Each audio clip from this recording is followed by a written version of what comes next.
अभिन्न निमित्तोपादान कारण, म्हणजे निमित्त कारणसुद्धा आहे आणि उपादान कारणसुद्धा परमात्मा आहे याचा विचार केला.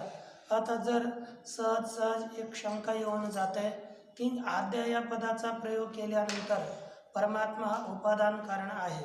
उपादानत्वानं जे उपादान कारण राहतं ते जड असतं. निमित्त कारणामध्ये सुद्धा जड काही निमित्त कारणं आहेत, जसं दंडाधिक. निमित्त कारणे म्हटलं, उपादान कारणे म्हटलं तर हे चैतन्य म्हणजे हा परमात्मा का जड आहे का? त्या परमात्म्याच्या जडत्वाविषयी आपणास शंका येते. त्या जडत्वाच्या शंकेचे निवृत्ती करण्याकरिता या ठिकाणी संत श्री ज्ञानेश्वर महाराज आता परमात्म्याचं एक दुसरं वेद प्रतिपाद्यत्वानं परमात्मा हा कारण आहे हे वेद सांगताय. म्हणजे याला प्रमाण दिलं की परमात्मा जगाचं कारण आहे, अशा परमात्म्याला आम्ही नमस्कार करतो. परंतु तो परमात्मा वेद प्रतिपाद्य असेल, जगाचं कारणही असेल, तर तो जड आहे की नाही, तर त्याचं उत्तर देण्याकरिता श्री ज्ञानेश्वर महाराजांनी तिसऱ्या पदाचा प्रयोग केला, तिसऱ्या विशेषणाचा प्रयोग केला, ते म्हणजे स्वसंवेद्या. स्वसंवेद्य या शब्दाचा आपण विचार करणार आहोत. याच्यामध्ये स्व, सम आणि वेद्य, स्वसंवेद्य अशा प्रकारची पदरचना आहे. या ठिकाणी एक विदज्ञाने धातू आहे. सम उपसर्गपूर्वक विदज्ञाने धातूस रु हलवण्यात या सूत्रानं अण्यात प्रत्यय होतो. तो अण्यात प्रत्यय भाव कर्म या अर्थामध्ये होतो. भाव अर्थामध्ये होईल अथवा कर्म अर्थामध्ये होईल. जर परंतु समविद या अवस्थेमध्येच गुणही होतो. पुगंत लघुपदस्य या सूत्राने गुण झाल्यानंतर संवेद्य अशा प्रकारचं रूप होतं. जर आपण हा अण्यात प्रत्यय या धातूस सकर्मकत्वम आदाय, म्हणजे या धातूला सकर्मकत्व स्वीकारून सकर्मक धातू आहे असं म्हणून जर आपण य प्रत्यय अण्यात प्रत्यय केला तर वेद्य शब्दाचा अर्थ होतो ज्ञानाचा विषय. संवेद्य म्हणजे सम्यक ज्ञानाचा विषय, अशा प्रकारचा संवेद्य शब्दाचा अर्थ होतो. न संवेद्य इति असंवेद्य, न संवेद्य इति असंवेद्य. मग या ठिकाणी आपण सुष्ठु असंवेद्य इति स्वसंवेद्य. सुष्ठु म्हणजे चांगल्या प्रकारे जाणण्याचा, ज्ञानाचा अविषय.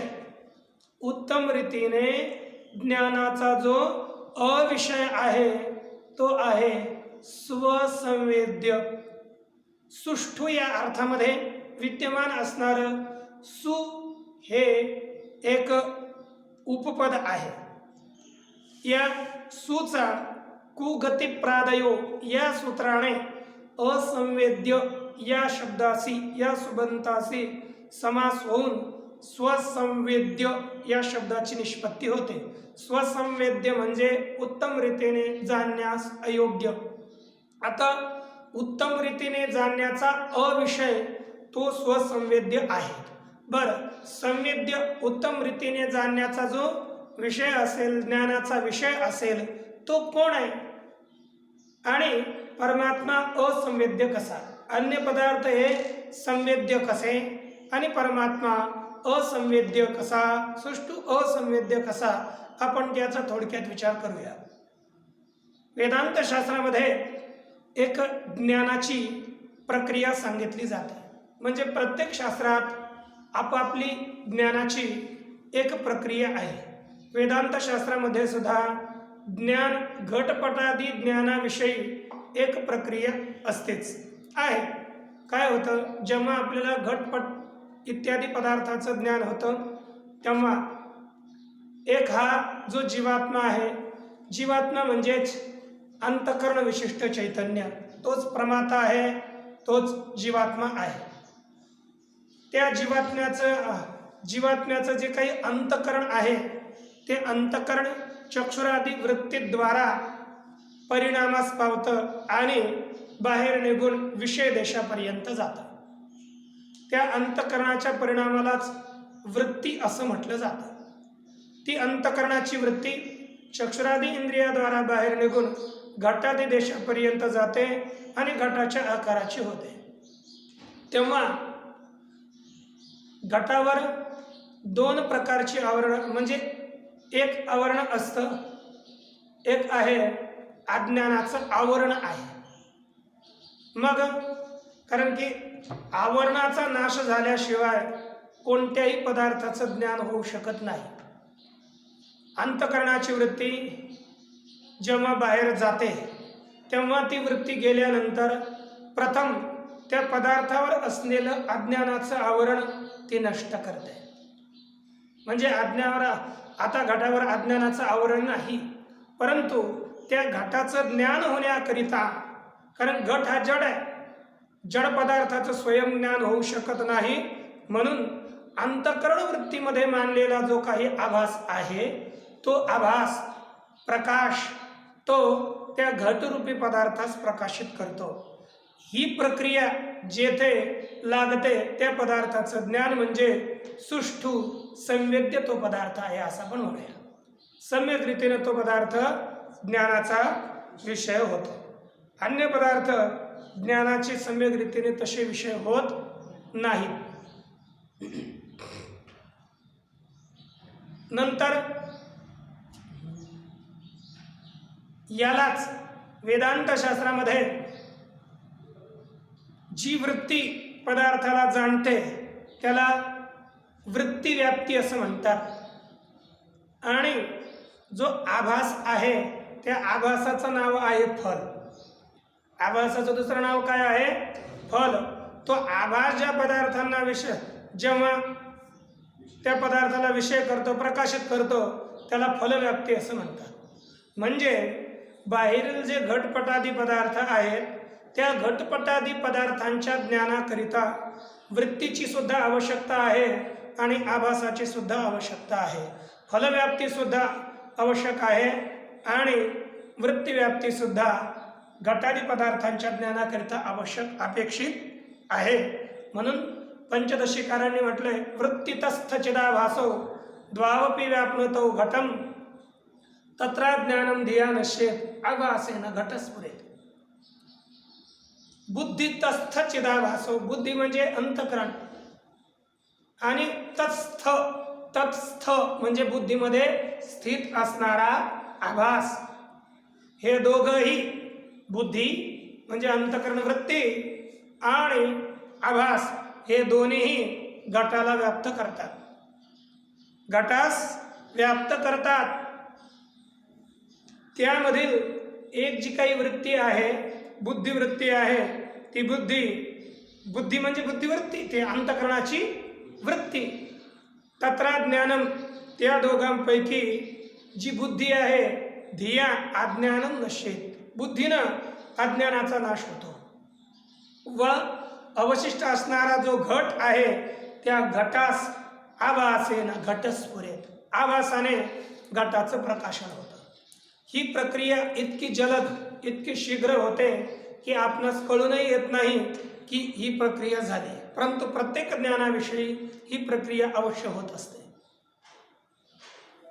परंतु जेव्हा परमात्मा स्वरूपाचं ज्ञान होतं, परमात्म्याला जाणण्याकरिता या दोघांची, जिथे हे उभयव्यक्ती असेल तो पदार्थ संवेद्य आहे, सम्यक सुसंवेद्य आहे. जो पदार्थ, ज्या पदार्थाला दोन्ही वृत्त्या लागतात, म्हणजे फलव्याप्ती लागते आणि वृत्तीव्याप्ती सुद्धा लागते, तो पदार्थ सुसंवेद्य समजावा. परंतु परमात्मा हा सुसंवेद्य नाही, स्वसंवेद्य आहे. अर्थात या ठिकाणी जेव्हा साधक अंतर्मुख होतो, अंतर्मुख झाल्यानंतर आपल्या सर्व वृत्त्या आत्म्यालाच विषय करतात. नंतर श्री गुरूंच्या उपदेशानंतर तत्वमसी महावाक्यापासून उत्पन्न झालेली जी अहम ब्रह्मास्मी इत्याकार वृत्ती आहे, ती वृत्ती आत्माकार होते. आत्माकार झाल्यानंतर त्या वृत्तीद्वारे, कारण की वृत्ती ही लागतेच, त्या वृत्तीनं आत्मविषयक असणारं अज्ञान नष्ट होतं. वृत्तीनं आत्मविषयक अज्ञान नष्ट झाल्यानंतर त्या वृत्तीमध्ये तर आभास पडलेला आहेच आहे. कारण की जसं आरसा असेल, आरसा म्हटलं त्याच्यात कोणाचं ना कोणाचं प्रतिबिंब असणारच, परंतु ते प्रतिबिंब कुठे कामास येणार, कुठे कामास येणार नाही. तुम्ही आता म्हटले की आपल्या घरातील अंधार प्रकाशित करायचा आहे, तर तो आभास घरातील अंधार प्रतिबिंब प्रकाश घेऊन तो आतमधील घराला प्रकाशित करू शकतो. परंतु त्या दर्पणच असं धरून सूर्याकडे केलं तर तो आभास सूर्याकडे वापस जाणार, परंतु त्या प्रकाशानं सूर्याचं प्रकाशन होणार नाही, कारण की सूर्य हा स्वयंप्रकाशित आहे.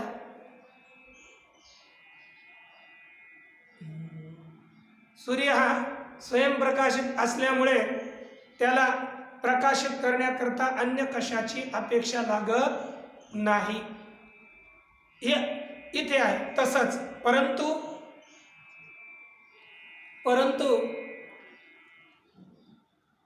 माझ्या स्वरात आलं पाहिजे. ते प्रारंभी असले ना मला तर धरता येतं, तर वरती गेल्यावर नाही येत. आता पहा, स्वसंवेद्य अशी स्थिती आहे. स्वसंवेद्य म्हटलं की हा परमात्मा कसा आहे, परमात्म्याविषयी जे अज्ञान आहे त्या अज्ञानाचा नाश करण्याकरिता वृत्तीव्याप्ती अपेक्षित आहेच.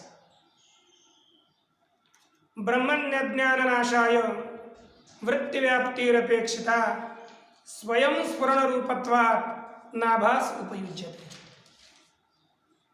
ब्रह्मणी परमात्म्यामध्ये अज्ञानाचा नाश करण्याकरिता वृत्तीव्याप्तीची अपेक्षा आहे. ब्रह्मज्ञाननाशाय वृत्तीव्याप्तिरपेक्षिता. परंतु परमात्मा हा स्वयंप्रकाशित आहे.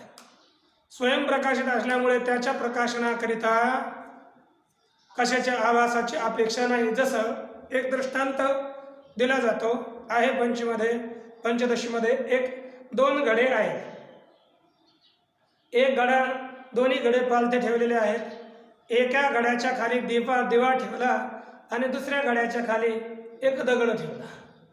दोन पदार्थ आहेत. मग आता जर ज्या घटाच्या खाली दगड आहे त्या दगडाचं प्रकाशन करण्याकरिता आपल्याला, आणि अंधारामध्ये आहे, उजेडात नाही आहे, तर मग पहिला एक दंड घ्यावा लागेल. त्या काठीनं तो घट तोडला म्हणजे वृत्तीनं आवरण नष्ट केलं, आणि त्या घट हा स्वयंप्रकाशित होत नाही आहे. तो ते दगड हा स्वयं त्याचा चमकत नसल्यामुळे त्याला दुसऱ्या एका दिव्याची अपेक्षा लागते की हा चांगला गुटगुटीत दगड आहे म्हणून पाहण्याकरिता. परंतु जर दुसऱ्या घड्याखाली मडक्याखाली आपण दिवा ठेवला, तो दिवा पाहण्याकरिता आपल्याला दुसऱ्या दिव्याची आवश्यकता नाही. आता बस काठी घ्यायची, त्या मडक्यावर एक तोला द्यायचा आणि ते मडकं फोडायचं. म्हणजे केवळ त्या घटाच्या नाशाच्या करिता दंडाची अपेक्षा आहे. जिथे दिवा आहे, कारण तो स्वयंप्रकाशित आहे, त्याला प्रकाश करण्याकरता दुसऱ्याची अपेक्षा राहत नाही. त्याप्रमाणेच जे काही घटपटादी जड पदार्थ आहेत त्यांना प्रकाशन करण्याकरता वृत्तीची आणि आभासाची अपेक्षा आहे. परंतु परमात्मा हा स्वयंप्रकाशित असल्यामुळे त्यावरचं जे काही आवरण आहे त्या आवरणाच्या नाशाकरिता केवळ अंतःकरण वृत्तीची अपेक्षा आहे, त्याला आभासाची अपेक्षा नाही. असला तरी नसल्यागत आहे. म्हणून म्हटलं जातं वृत्तीव्याप्यत्वमेवास्तु फलव्याप्ती कथम भवेत् स्वप्रकाशेक रूपत्वात् सिद्धत्वाच्च परात्मनः. कारण की वृत्तीव्याप्यत्वम एवास्तु फलव्याप्ती कथम भवेत्. त्या परमात्म्यामध्ये वृत्तीव्याप्तीच असो, फलव्याप्तीच्या मध्ये कशी होईल, का बरं होणार नाही, तर सांगतात स्वप्रकाश रूपत्वात्. सिद्धत्वात च परात्मन, तो स्वयं प्रकाश रूप आहे आणि स्वयं सिद्ध आहे, म्हणून त्याला फलव्याप्तीची अपेक्षा नाही. जिथे फलव्याप्ती असते त्याला वेद्य म्हटलं जातं आणि जे फलव्याप्ती जिथे नसते त्याला अवेद्य म्हटलं जातं. म्हणून कारण अवेद्य निश्चित ठिकाणी हा परमात्मा कसा आहे, हा अवेद्य आहे. म्हणून याचं स्वयंप्रकाश अर्थात हा परमात्मा स्वयंप्रकाश आहे. त्याचं लक्षणच केलं आहे. अवेद्यत्वे सती अपरोक्ष व्यवहार योग्यत्व सुप्रकाशस्य लक्षणम, स्वयंप्रकाशस्य लक्षणम, म्हणजे जो अवेद्य असून अपरोक्ष व्यवहार योग्य आहे त्याला काय म्हटलं जातं, स्वयंप्रकाश. हा परमात्मा स्वयंप्रकाश आहे. त्याच्या बस मग शास्त्र काय करतं, शास्त्र इतक्याच कामाचं आहे. परमात्म दर्शनामध्ये असणारा जो अडथळा अज्ञान आहे ते अज्ञानाची निवृत्ती करणं हेच शास्त्राचं काम आहे. म्हणजे शास्त्र हे शब्दबोधाच्या द्वारे अखंडाकार आत्मवृत्ती निर्माण करून अज्ञानाची निवृत्ती करतात. इतकंच शास्त्र करतं, दुसरं काहीही करत नाही. श्री ज्ञानेश्वर महाराज बोलतात, तैसा आत्मदर्शनी आढळू असे अविद्येचा जो मळू तो शास्त्रनासी एरू निर्मळू मी प्रकाशे स्वयं. म्हणजे कारण की आत्मदर्शनी आढळू, तैसा आत्मदर्शनी आढळू म्हणजे आत्मज्ञानाविषयी जो अडथळा आहे तो कोण आहे, असे अविद्येचा जो मळू, जो अविद्येचा मळ, अविद्यारूपी मळ आहे, हाच आत्मज्ञानाविषयी अडथळा आहे. शास्त्र काय करतं, तो शास्त्रनासी एरू निर्मळू मी प्रकाशे स्वयं, तो अविद्यारूपी मळ, त्या मळाची निवृत्ती शास्त्र करतं. आणि मी स्वयंप्रकाश, मी स्वतः प्रकाशित होतो, माझ्या प्रकाशाकरिता अन्य कशाचीही अपेक्षा नाही. म्हणून म्हणतात, म्हणून आगवीच शास्त्रे अविद्या नाशाची पात्रे वाचून न होती स्वतंत्रे आत्मबोधी. म्हणून जितकी शास्त्र आहेत ती बस अविद्येचा नाश करण्याकरिताच आहे. ते आत्म्याच्या ज्ञानाकरिता, आत्मप्रकाशाकरिता ती स्वतंत्र नाहीत. म्हणून श्री शंकराचार्यांचं देखील एक वचन आहे, अविद्या कल्पित भेद निवृत्ती परत्वात शास्त्रस्य. शास्त्र काय आहे, अविद्येद्वारा कल्पित असणारा भेद, ते भेद निवृत्त करणं हेच शास्त्राचं तात्पर्य आहे, अन्य शास्त्राचं तात्पर्य नाही. या प्रकारे सुअसंवेद्य असा स्वसंवेद्य एक सुअसंवेद्य अर्थात जो फलव्याप्तीचा विषय नाही तो स्वयंप्रकाश आहे, असल्यामुळे फलव्याप्तीचा विषय नाही तो स्वयंप्रकाश आहे, हे द्योतित करणारा एक पद म्हणजे स्वसंवेद्य, सुअसंवेद्य. आपण या स्वसंवेद्य शब्दाचे 3 अर्थ करणार आहोत. एक स्वसंवेद्य, सुअसंवेद्य. दुसरा वेद्य, इथे अणेत प्रत्यय कर्मार्थामध्येच घेऊन म्हणजे ज्ञान विषय. संवेद्य म्हणजे ज्ञानाचा विषय, परंतु ज्ञानाचा विषय आहे कसा आहे तरी पहा, स्वेन संवेद्य इति स्वसंवेद्य. दुसऱ्या विग्रहामध्ये स्वेन संवेद्य असा तृतीय तत्पुरुष समास स्वीकारून स्वेन संवेद्य इति स्वसंवेद्य अशा प्रकारच्या शब्दाची उत्पत्ती होते. याचा अर्थ काय आहे, स्वयंच स्वतःचं प्रकाशक आहे, स्वतःचं प्रकाशन होतं. अर्थात हा घटाधिकाप्रमाणे परप्रकाश्य नाही. जसे घटाधिक परप्रकाश्य असतात, घटास प्रकाशित करण्याकरिता अन्य व्यक्तीची अपेक्षा असते, है ना, तसं आत्मप्रकाशनाकरिता अन्य कोणाचीही अपेक्षा नाही, तो स्वतःच प्रकाशित होतो. जसा सूर्य आहे. सूर्याचा प्रकाश करण्याकरिता सूर्यातिरिक्त कोणत्या व्यक्तीची, दिव्याची, कशाची अपेक्षा असते का? नाही. सूर्याला जर पाहू गेलो तर सूर्याच्या द्वाराच सूर्याला पाहावलं जातं. अन्य कोणाची अपेक्षा राहत नाही तिथे. अगा सूर्योदयो झालिया, सूर्याची पाहावा धनंजया, तेवी माते मिया जाणावया, मीची हेतू. सूर्य आहे की नाही? सूर्योदय झाला मग सूर्याला पाहण्याकरिता अन्य दिव्याची अपेक्षा पडत नाही, अन्य कशाची अपेक्षा पडत नाही. सूर्याने सूर्याची पाहावा. सूर्याला पाहण्याकरिता सूर्यच आहे. त्याप्रमाणे मला जाणण्याकरिता हेतू मीच आहे. माझ्या अतिरिक्त मला जाणण्याला हेतू दुसरा नाही. आणि स्वेन संवेद्य इति स्वसंवेद्य शब्दाचा अर्थ आहे. कारण की ही वस्तू कशी आहे? दृश्य रूपानं पाहणे योग्य नाही. दृश्यपणे देखीजे का ज्ञेयत्वे जाणीजे, अमुक ऐसे म्हणजे ते जे नव्हे. ही वस्तू दृश्य रूपानं दृश्यपणे देखीजे म्हणजे दृश्य रूपानं, जसं घटपट पदार्थ आहेत त्यांना आपण जसं पाहतो तसं या परमात्मा तत्वाला पाहिलं जाईल असं नाही. परमात्मा ज्ञेय रूपानं सुद्धा जाणणे योग्य नाही. तो अमुक आहे असं सुद्धा म्हणता येत नाही. अशी परमात्मा वस्तू खरी आहे. परंतु तो आपण जो आपण पेची आपण या प्रकाशित तसे धनंजया, काय बहु बोलो जया नाही दुजे. ते एक पै या वेळेतलं एवढंच आपलं वाक्य आवश्यक आहे. जो आपण पेचे आपण पया प्रकाशित तसे धनंजय. हे अर्जुन, तो परमात्मा आपणच आपल्याला प्रकाशित करतो. त्या परमात्म्याला प्रकाशित करण्याकरिता अन्य कोणत्याही वस्तूची अपेक्षा होत नाही.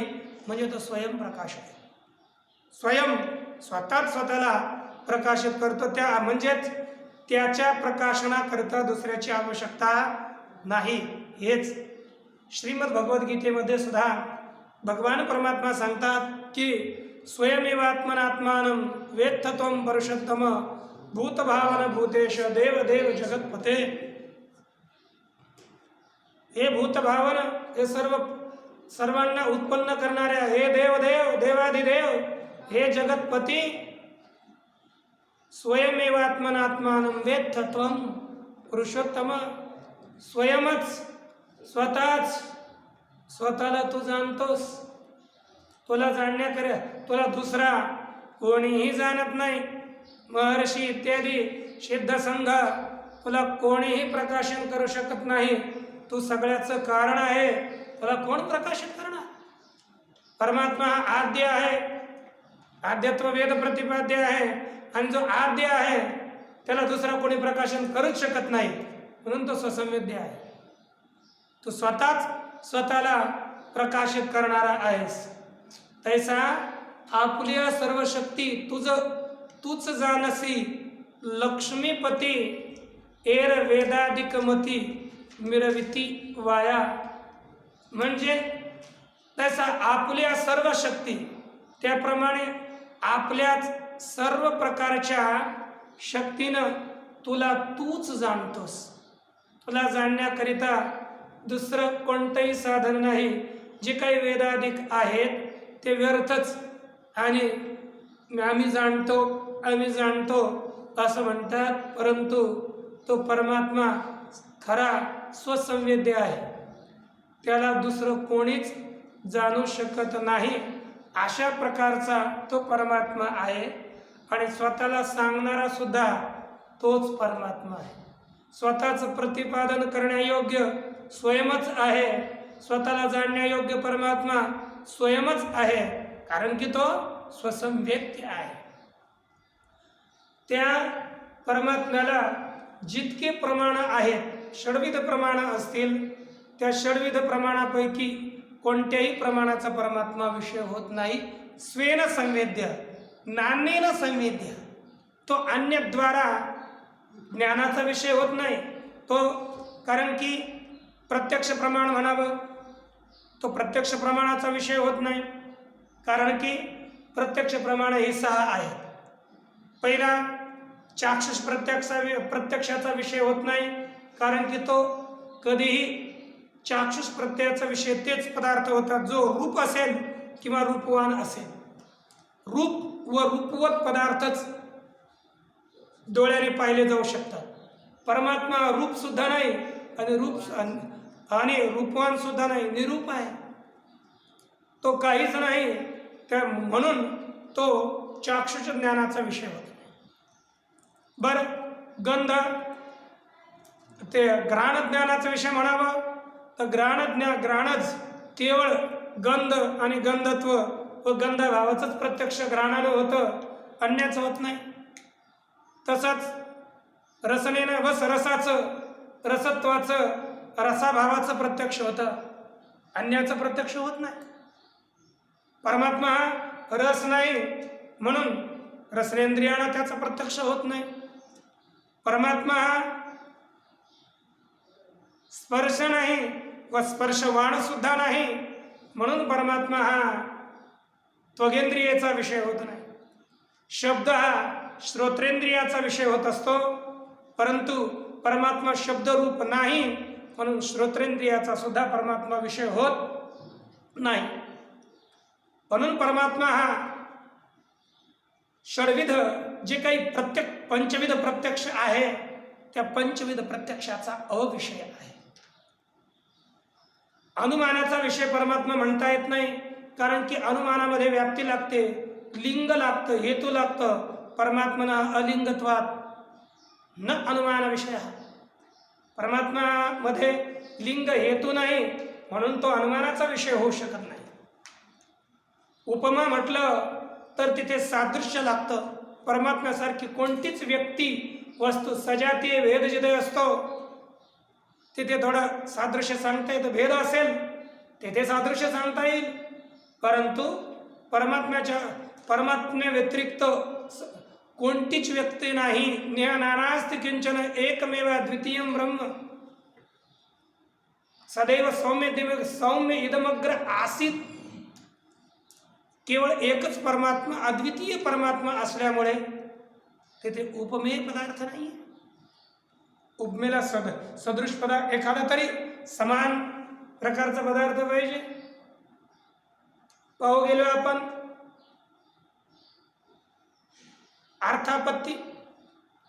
अर्थापत्तीमध्ये सुद्धा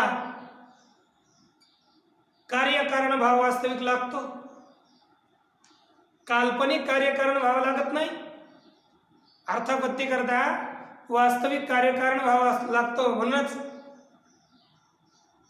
जसं दिवा अभुंजानस्य देवदत्तस्य पीनत्वम,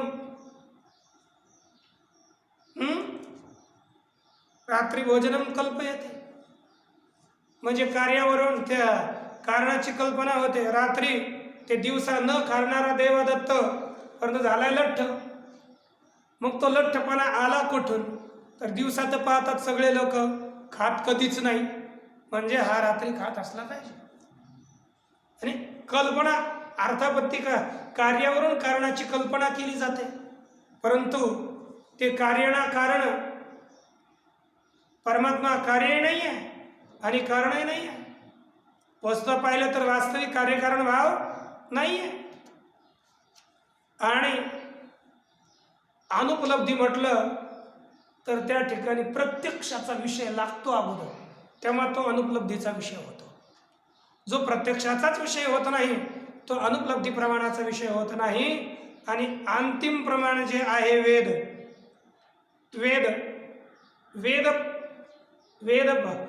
प्रतिपाद्य आपण म्हटलंय, वेद प्रतिपाद्य, परंतु वेद प्रतिपाद्य असेल तर तो विधिमुखानं प्रतिपादन करू शकत नाही, तिथे सुद्धा तो निषेधमुखानंच प्रतिपादन करतो.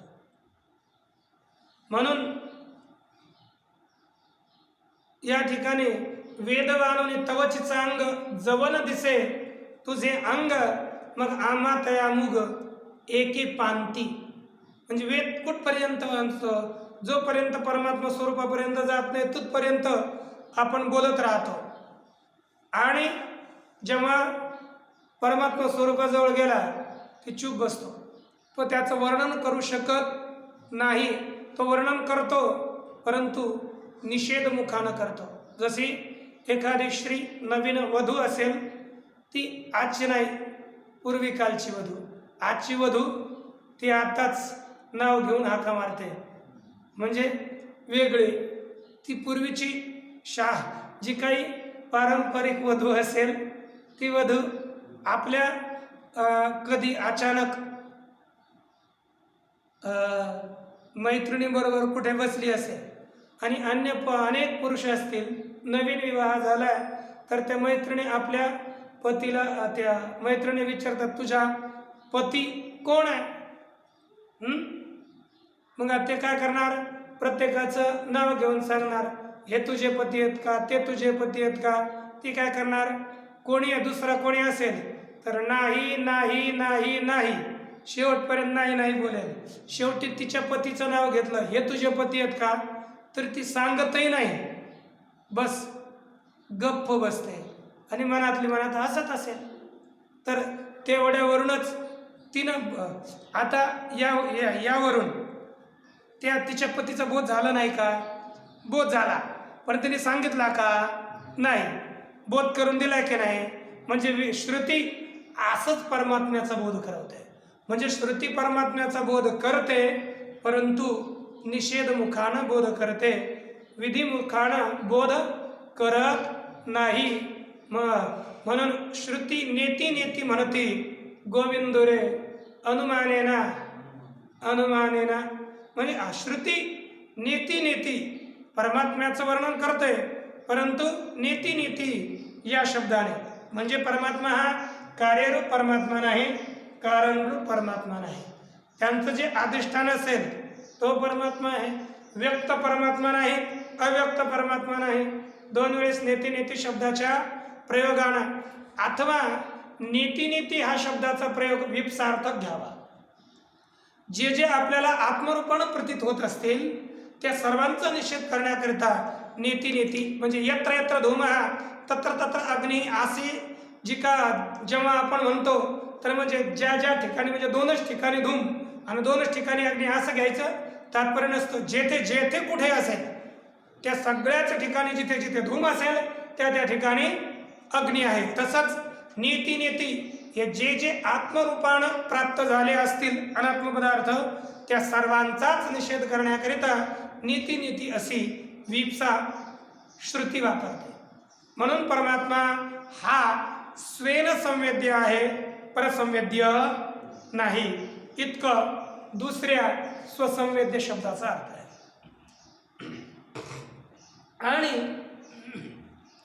तिसरा स्वसंवेद्य शब्द आपण पाहूया. जेव्हा आपण विद धातू पुढे विद धातू हा सकर्मक आहे असं स्वीकारून ण्यक प्रत्यय केला होता, तेव्हा ज्ञान विषय असा अर्थ झाला. म्हणून त्याचे दोन अर्थ आपल्याला करावे लागले, सुअसंवेद्य आणि स्वेन संवेद्य, याचे दोन अर्थ केले.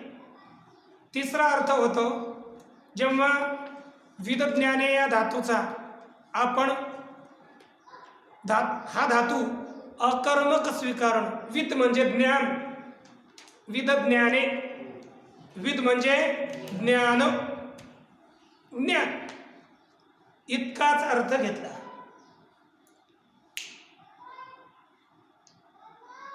थोडा आळस करू नका. विदज्ञाने है ना, ज्ञान, विद म्हणजेच ज्ञान, त्याच्याविषयी आता दुसरा अर्थ घ्यायचा नाही. प्रकाश, विद म्हणजे ज्ञान, ज्ञानरूपी प्रकाश, हा जर अर्थ घेतला तर अकर्मक धातू स्वीकारला तर री हलवण्यात या सूत्रानं जो नेट प्रत्यय होईल तो भावार्थामध्ये होईल. भावार्थ म्हणजे संवेदनम, संवेद्य, म्हणजे जे काही सम्यक ज्ञान आहे त्यालाच म्हणतात संवेद्य. उत्तम ज्ञान है ना, कसं सम्यक ज्ञान, उत्तम ज्ञान, त्याला म्हणतात संवेद्य. भावार्थामध्ये जर आपण ण्यक प्रत्यय केला तर. आता काय झालं? उत्तम ज्ञान. परमात्मा कसा आहे? स्वंच तत्संवेद्यमिती स्वसंवेद्य. स्वयंच संवेद्य आहे, म्हणजे स्वयंच ज्ञान आहे. परमात्मा काय आहे? स्वं च तत्संवेद्यम. स्वयं जो संवेद्य तो स्वसंवेद्य. या प्रकारे आपण विग्रह स्वीकारला तर याचा अर्थ होतो ज्ञानस्वरूप. स्वयंच ज्ञान म्हणजे स्वयं ज्ञान म्हणजे प्रकाश. स्वं च तत् संवेद्यम म्हणजे प्रकाश. इति स्वसंवेद्य अर्थात स्वप्रकाश. शब्दाचा अर्थ काय झाला? स्वप्रकाश. म्हणून श्रुतीशास्त्रामध्ये परमात्मा हा स्वयंप्रकाश आहे असं सांगितलंय. काहीतरी उपनिषदामध्ये वाक्य येतं परमात्मा ज्ञानरूप आहे. सत्यम ज्ञानम अनंतम ब्रह्म. सत्स्वरूप ज्ञानस्वरूप आणि त्रिविध परिच्छेद रहित परमात्मा तत्व आहे. बृहदारण्यक उपनिषदामध्ये सुद्धा श्रुती येते विज्ञानम आनंदम ब्रह्म. परमात्मा काय आहे? विज्ञान आनंद रूप परमात्मा तत्व आहे. कोणतं ज्ञान? ज्ञातृज्ञेयाविहीन नुसधेचे जे ज्ञान सुखा भरले गगन गाडी वजे. ज्या ठिकाणी ज्ञातेपणा नाही, ज्ञेय तिथे नाही, अशा प्रकारचं जे केवळ ज्ञान, तिथे ज्ञाता पुरुषाची आवश्यकता नाही, ज्ञेय विषयाची अपेक्षा नाही, असं जे केवळ ज्ञान, असं ज्ञान म्हणजे परमात्मा आहे. स्वयंप्रकाश आहे. त्या ठिकाणी अन्य कशाचीच अपेक्षा नाही, केवळ स्फूर्ती मात्र जे निरंतर स्फुरण होतं.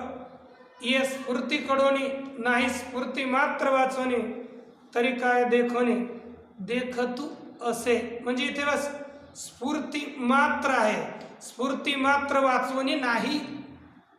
केवळ जी काही स्फूर्ती आहे त्या स्फूर्ती व्यतिरिक्त दुसरी कोणतीच काहीच तिथे नाही, असं स्वयंप्रकाश ज्ञान आहे.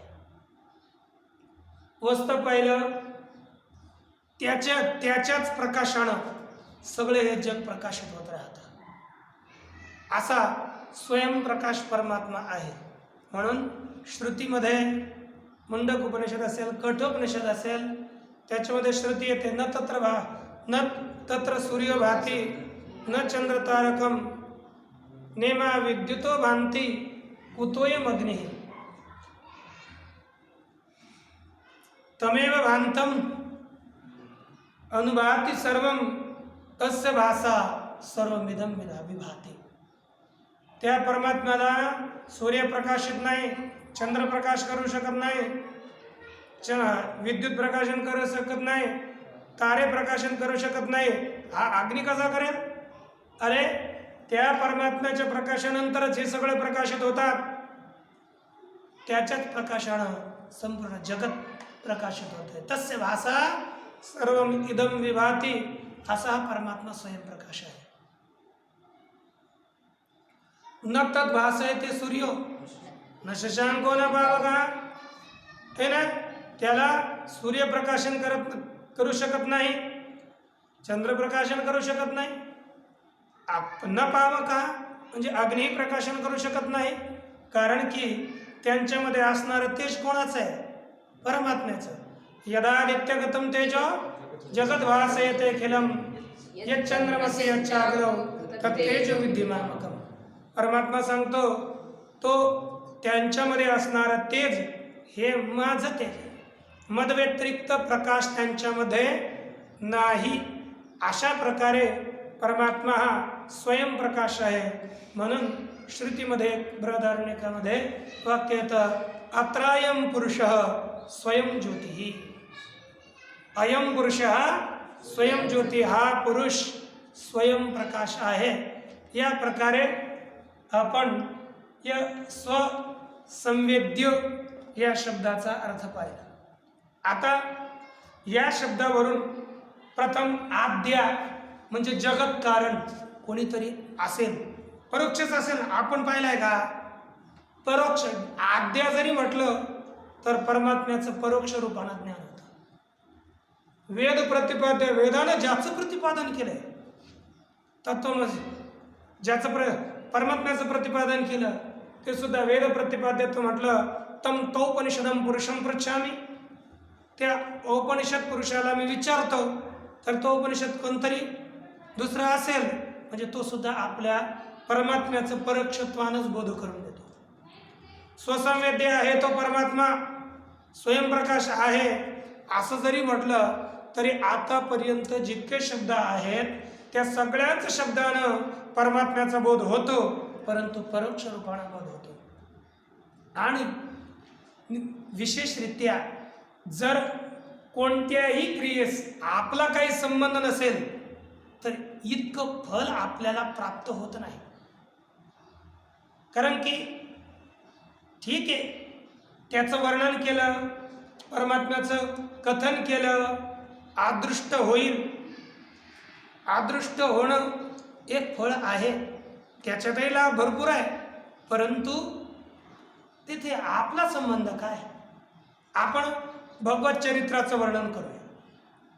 भगवत चरित्राचं वर्णन केलं, ते असे होते, परमात्मा तसे होते, वसुदेवाचे पुत्र भगवान श्रीकृष्ण होते, त्यांची पत्नी ही होती, त्यांचे पुत्र हे होते, त्यांनी हे कार्य केलं, उत्तम आहे. परंतु आपला त्याच्याशी काय संबंध. त्याचा आपल्याशी संबंध सांगितला पाहिजे. म्हणूनच संतांचे प्रत्येक वाक्यामध्ये पहा आपला संबंध दाखवतात, आपल्याशी ते जोडून घेतात, आपल्याशी संबंध दाखविला जातो, तरच ते शास्त्र थोडं आपल्याला फलदायक वाटतं. म्हणून कृष्ण माझी माता, कृष्ण माझा पिता असं म्हटलं जातं. भगवान परमात्म्याच्या अवताराधिक क्रिया सांगताना सुद्धा ते स्वतःचा संबंध दाखवतात. ते कोणता आम्हासाठी अवतार, ते आम्हा शब्दाचा प्रयोग केला की नाही. भगवान अरे दुसऱ्याकरता अवतरण झाला, त्याच्यातून आपलं फळ नाही आहे, तो आमच्याकरता काय उपयोगाचा आहे इथे. म्हणूनच इथे सुद्धा आपला संबंध या परमात्म्याशी दाखवून देतात की आत्मरूपा तो परमात्मा आहे, आज जगाचं कारण आहे, वेद प्रतिपाद्य आहे, स्वयंप्रकाश आहे, परंतु वेगळा दुसरा कोण नाही आहे, तो आत्मस्वरूप आहे, तो मीच आहे. या प्रकारे या ठिकाणी एक महावाक्य श्री ज्ञानेश्वर महाराजांनी प्रगट केलेलं आहे. वेदामध्ये जी काही चतुर्विध महावाक्य आहेत, तत्वमसी, अहम ब्रह्मास्मी, प्रज्ञानम ब्रह्म, अयम आत्मा ब्रह्म, अशा प्रकारची जी काही वाक्य आहेत त्यापैकी अयम आत्मा ब्रह्म याच वाक्याचा या ठिकाणी निर्देश दिसतो. कारण की आत्मा जो आहे तो जगाचं कारण आहे, तो स्वसंवेद्य आहे आणि तो वेद प्रतिपाद्य आहे. म्हणजेच हा आत्मा आणि तो परमात्मा एक आहे, यांच्यामध्ये भेद नाही. कारण की हा सुद्धा अतति व्याप्नोति ती आत्मा, जो अतति संपूर्ण जगत व्याप्त करतो त्याला म्हटलं जातं आत्मा. असा हा परम आत्मा, आत्मरूप तो परमात्मा आहे, आत्म्याहून वेगळा नाही. या ठिकाणी जी 3 पदं आलेली आहेत त्यापैकी ओंकार परमात्मा हा या 3 पदानं क्रमाक्रमानं ताटस्थ्यम. जर आता 3 पदानं काय झालं, ओंकार रूप परमात्मा कसा आहे, तटस्थ, आपल्यापासून वेगळा आहे, परोक्ष आहे, याचा निराश करून अपरोक्ष प्रतिपादन करण्याकरिता आत्मरूप हे पद दिलेलं आहे. येथे विशेषणांचा जर आपण प्रयोग केला, आद्या या पदानं नैयायिक न्यायमताचं परमात्मा कारण आहे परंतु उपादान कारण नाही, म्हणून न्यायमताचं खंडन होतं. पुरुष हा सांख्यमतामध्ये आहे परंतु कारण नाही, त्यांचंही खंडन होतं आद्यपदानं. वेद प्रतिपाद्य पदानं नैयायिक अभिमत पुरुष हा वेद प्रतिपाद्य नाही, कारण की त्यांच्यामध्ये वेगळे वेगळे कारण स्वीकारले जातात. किंवा वेद कारण मग प्रकृती होईल का आद्य, ती परिणामी होईल की नाही, तर मग सांख्यमताभिमत जी प्रकृती आहे ती आद्य रूपाने स्वीकारली जाईल. तिचं खंडन करण्याकरिता वेद प्रतिपाद्य या शब्दाचा प्रयोग केला. म्हणूनच ब्रह्मसूक्त सूत्रामध्ये एक अधिकरणच येत आहे, ईक्षत्यधिकरणम.